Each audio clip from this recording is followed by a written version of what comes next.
খোঁজ পেয়েছিলেন যে বাবলার সঙ্গে এদিকে সমস্যা রয়েছে নন্দী তিওয়ারি? দেখুন, এগুলোর সাথে খুনের কোনো সম্পর্ক নেই। রাজনৈতিক প্রতিদ্বন্দ্বী হয়তো আজ থাকতেও পারে, নাও থাকতে পারে, আমি জানি না, কারণ মালদার ইন্টারনাল পলিটিক্স তো আমি জানি না। কিন্তু তার সাথে খুনের কোনো সম্পর্ক, খুন যদি কেউ করে থাকে সেটা সব থেকে বড় অন্যায় করেছে। সেরকম যেই করে থাকুক, ইনভেস্টিগেশন হোক, কোর্টের সামনে পড়ুক, কোর্ট ঠিক করুক যে ন্যায় কোর্টের কাছে চাইবো আমরা যে আপনি ন্যায় করুন। বলেছেন যে রাজনৈতিক খুন এবং নরেন্দ্রনাথ তিওয়ারি এবং তার সঙ্গে স্বপন শর্মা সিপিএম এর আমলে অত্যন্ত কুখ্যাত ছিলেন, এই জন্য মূল চক্রী হিসাবে সিআইডি আখ্যা দিয়েছে। আমি আবার রিপিট করছি, কোর্টের সামনে উইথ এভিডেন্স হোক, উইথ এভিডেন্স কোর্টের সামনে যাক, কোর্টের যাকে সাজা দেবে সেই অপরাধী। নরেন্দ্রনাথ তিওয়ারি, আমি কিছু ভাবলাম, আপনি কিছু ভাবলেন, টিভিতে কিছু আলোচনা করলেন, তাতে কিছু যায় আসে না। কোর্ট যাকে সাজা দেবে সে অপরাধী। নরেন্দ্রনাথ তিওয়ারি বলতে বলতে গেছেন আরো বড় মাথা এর সঙ্গে যুক্ত। আপনি বড় মাথা, ছোট মাথা, মেজ মাথা, আমার কোনো এসব নেই। কে কি বলছে আমি বারবার বলছি, এতে কিছু যায় না। It is relative. Evidence evidence evidence নিয়ে কোর্টের সামনে গেলে, তার কারণ বিচারের চোখ বন্ধ থাকে, পাল্লা থাকে, এভিডেন্স আসলে সেই পাল্লা যেদিকে ঝুঁকবে সে সাজা পাবে। ভিন রাজ্য থেকে দেখেন, একটা জিনিস হলো, যেহেতু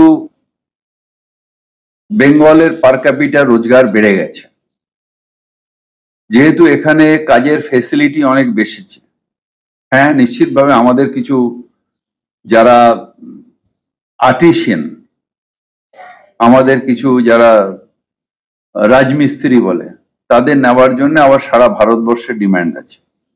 কিন্তু আবার কাজের ফেসিলিটি এখানে অনেক বেশি আছে, তাই এখান থেকে গুজরাট থেকে মানুষ এসে এখানে বসেছেন, এখানে বিহার থেকে এসছেন, এখানে ইউপি থেকে এসছেন, এখান থেকে রাজস্থান থেকে অনেক বছর ধরে আসছেন।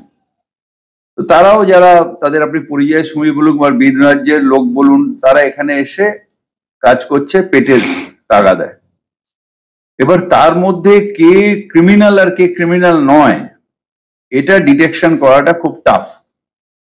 কিন্তু তবুও আমি বলবো যে মুখ্যমন্ত্রী যখন চাইছেন যে তোমরা অস্ত্র যেখান দিয়ে হোক বর্ডারটা যাতে ওরাও সিল করে, ঝাড়খণ্ড হোক, বিহার হোক, আর আমরাও এদিকে যাতে ভালো করে চেক করি যাতে এই আর্মস না আসে। এই যে ব্যারাকপুরে যারা এগুলো করছেন, তারা actually supported by central government বা সেন্ট্রাল এজেন্সিস বা সেন্ট্রালে যারা রয়েছেন পাওয়ারে, সেই পার্টি।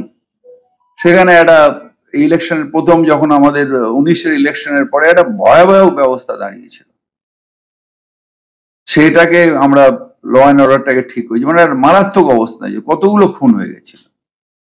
তা আমরা চাই একটাও খুন না হোক, কিন্তু ক্রিমিনাল তাকে ধরতে পুলিশ আছে এবং পুলিশ তার নিজের কাজ করবে, এটা আমি বিশ্বাস করি।